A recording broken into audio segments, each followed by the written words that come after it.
Di Thịnh, dì đừng vội. Đợi cha nương con về, chúng con sẽ tìm cách giúp dì tìm lại người nhà. Thịnh Ngôn gật đầu. Cô ấy vội vàng gửi tin nhắn cho anh ấy. Sau khi soạn xong một dòng chữ rồi nhấn gửi, nó cứ xoay vòng mãi. Báo mạng yêu mấy lần liền khiến Thịnh Ngôn vô cùng lo lắng. Thịnh Ngôn cố gắng gửi thêm vài tin nữa, mong Thẩm Tiểu Phi thấy được. Sau một lúc lâu, phía bên kia cuối cùng cũng trả lời. Có chuyện gì vậy? Có nhiều hợp đồng quảng cáo lắm hả? Một hai câu tôi không nói hết được. Cậu giúp tôi đón con với. Bé Giao Giao mấy ngày tới có lẽ phải ở chỗ cậu vì tôi không dứt ra được. Được thôi. Bây giờ tôi ra ngoài đón con về trước đây. Thịnh Ngôn cuối cùng cũng yên tâm hơn một chút, rồi lập tức gửi tin nhắn cho Giang Hồng Nhạn. Cánh cổng đột nhiên mở ra từ bên trong. Trần Nhiên nhìn người đang đứng ở cửa, vui mừng reo lên. Cha, nương, hai người cuối cùng cũng về rồi. Niên Niên, là con về rồi đây. Cha nương không vui sao? Ngô Mẫu Đơn, nước mắt như chuỗi hạt đất dày không ngừng rơi xuống. Là con trai, đúng là con trai mình rồi ông nó ơi. Con trai về rồi. Ngô Mẫu Đơn ông trầm lấy Trần Niên khóc lớn. Trần Phú Quý cũng ngồi thụp xuống, nhìn đứa trẻ mà rưng rưng nước mắt. Niên Niên thật sự về rồi. Tốt quá rồi. Một lúc lâu sau họ mới chú ý đến bộ quần áo kỳ lạ trên người đứa trẻ. Niên Niên, thời gian qua con đã đi đâu vậy? Lúc đó ta và nương còn đã tìm khắp cả ngọn núi mà không thấy con. Cứ tưởng là con về bằng cách nào vậy? Bộ đồ trên người này ở đâu ra? Những ngày qua con sống tốt không? Trần Niên gật đầu thật mạnh. Cha nương yên tâm, những ngày qua con sống rất tốt. Ăn no ngủ kỹ, chỉ là rất nhớ nhà. Không ngờ con thật sự đã quay về được. Đều nhờ dì Thịnh giúp con. Dì nào cơ? Trần Niên quay đầu lại, chỉ vào trong. Vợ chồng Trần Phú Quý bấy giờ mới chú ý. Trước cửa nhà chính còn có một người phụ nữ, quần áo trên người cũng rất kỳ lạ. Vị này là... Trần Niên kéo họ vào trong nhà. Cha nương, chúng ta vào trong rồi từ từ nói, đừng để người khác nghe thấy. Trần Phú Quý và Ngô Mẫu Đơn vô thức nhìn nhau. Cả hai ăn ý gật đầu. Có vẻ như dạo gần đây con trai đã có một vài trải nghiệm kỳ lạ, không tiện để người khác biết. Thịnh Ngôn sau khi gặp họ liền cất tiếng chào. Anh cả, chị dâu. Niên Niên nói là cô đã giúp thằng bé. Đại ân này chúng tôi không biết báo đáp thế nào. Vừa dứt lời, Ngô Mẫu Đơn liền khựu gối xuống, quỳ xuống trước mặt cô ấy rồi khóc nói. Đa tạ cô đã cứu mạng Niên Niên nhà tôi. Tôi xin dập đầu tạ ơn. Chị dâu à, chị đừng làm thế với Niên Niên.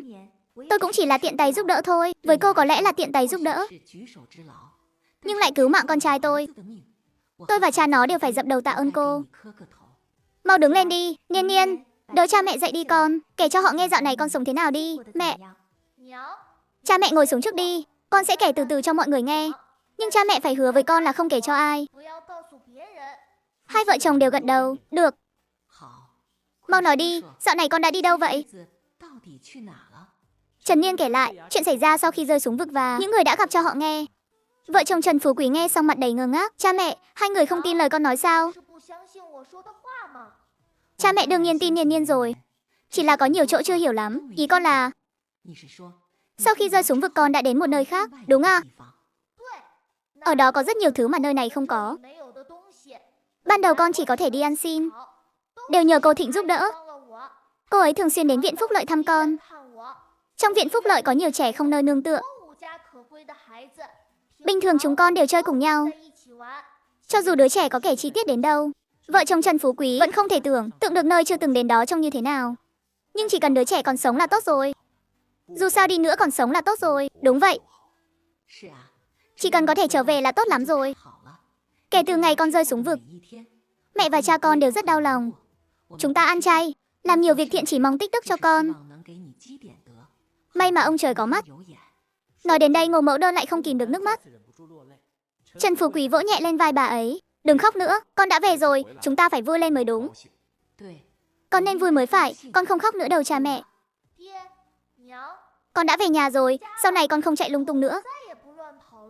Người nhà của dì Thịnh lạc mất rồi. Chúng ta phải giúp dì ấy tìm lại. Liên tục nghe con trai nhắc đến tên dì Thịnh, vợ chồng Trần Phú Quý đại khái cũng hiểu ra đây có lẽ là một cách xưng gọi phu nhân. Đương nhiên là phải tìm. Dì Thịnh đã giúp con, chúng ta cũng sẽ giúp dì ấy. Nhưng chúng ta cần phải biết người nhà của dì ấy lạc mất ở đâu. Ngay khi ánh mắt của ba người họ nhìn sang, Thịnh Ngôn chậm rãi mở lời. Đại ca, đại tẩu, hai người chắc là quen biết một người tên Giang Hồng Nhạn. Giang Hồng Nhạn? Trần Phú Quý có chút ngạc nhiên. Tôi đương nhiên là biết. Hồi đó khi tôi lên núi đốn củi, thấy cậu ấy bị thương nằm trên mặt đất, nên đã cứu về đây. Sau đó khi vết thương lành cậu ấy đã rời khỏi làng Tiểu Hà. Cô Thịnh này, Hồng Nhạn là người nhà của cô sao? Thịnh Ngôn gật đầu. Giang Hồng Nhạn cả buổi chiều đều ở trà lâu. Đến tối lúc sắp đóng cửa, anh mới thấy tin nhắn của Thịnh Ngôn gửi tới. Khác với những lời hỏi thăm hay gửi đồ thường ngày. Em ấy thế mà lại nói đang ở làng Tiểu Hà. Giang Hồng Nhạn cảm thấy thật khó tin. Anh lại gửi một tin nữa. Em nói em đang ở làng Tiểu Hà. Đại Thánh Triều, huyện Thanh Tùng, làng Tiểu Hà. Đúng chứ? Em đang ở nhà anh Trần. Niên Niên cũng về rồi. Giang Hồng Nhạn gần như lập tức ra khỏi cửa. Anh tới tìm em ngay đây. Bình thường anh cũng hay mua ít đồ về làng thăm vợ chồng Trần Phú Quý, nhưng toàn đi vào ban ngày, đi về trong ngày. Hôm nay trời đã tối rồi. Giang Hồng Nhạn vô cùng sốt ruột đi về phía ngôi làng. Còn nhiều câu hỏi chưa kịp hỏi. Anh muốn gặp người đó ngay lập tức. Tiếng gõ cửa vừa vang lên 2 tiếng. Trần Niên nghe thấy tiếng động đã lập tức chạy ra mở cửa. Thấy một người đàn ông lạ mặt đứng trước cửa. Cậu bé quay đầu lại hỏi, cô Thịnh, đây là người nhà của cô à?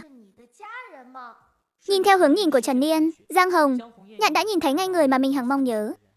Hốc mắt anh chợt nóng cay. Hồng Nhạn đến rồi, mau vào đi.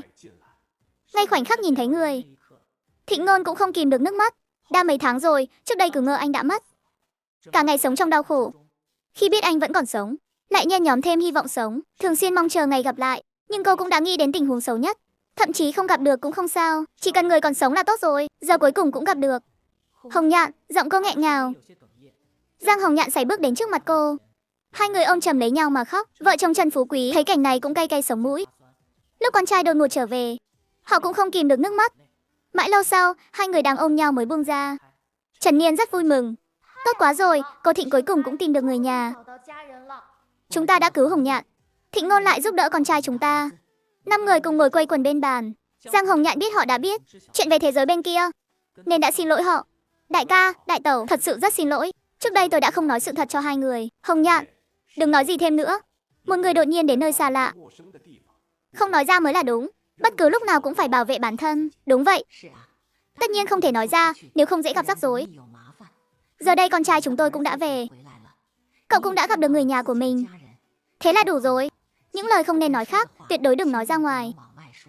Nói đến đây, Mộ Mẫu Đơn lại nhắc nhở Trần Minh một chút. Niên Niên, sau này đừng gọi là cô Thịnh nữa. Chỗ chúng ta không có cách gọi là cô. Con có thể gọi họ là chú Út, thím Út. Như vậy người khác nghe thấy cũng không thấy lạ. Được, con nhớ rồi, ngồi thêm một lúc. Giang Hồng Nhạn định đưa Thịnh Ngôn rời đi. Vợ chồng Trần Phú Quý nhiệt tình giữ Hồng Nhạn lại. Trời cũng không còn sớm nữa, hay là cứ ở tạm đây một đêm đi. Sáng mai hãy về.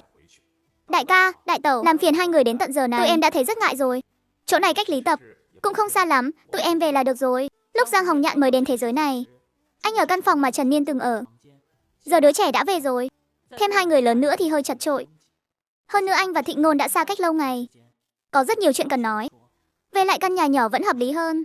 Hai vợ chồng họ cũng hiểu cho hai người nên không nói gì thêm nữa. Cũng được, khó khăn lắm mới gặp lại nhau, chắc chắn là có nhiều chuyện để nói. Vậy hai người đi đường cẩn thận nhé. Khoan đã.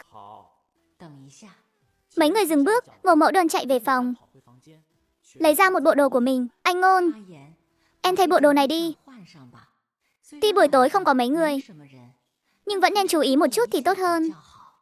Chị dâu nói đúng, vậy em thay ra vậy. Thịnh Ngôn cầm quần áo đi sang phòng bên cạnh, thay bộ đồ đang mặc trên người ra. Tóc cũng búi lại đơn giản. Mộ Mẫu Đơn thấy cô mặc đồ ở đây đi ra, cũng thấy yên tâm. Đi đường chậm thôi nhé. Vâng ạ, đại ca, đại tẩu, hai người cũng nghỉ ngơi sớm đi.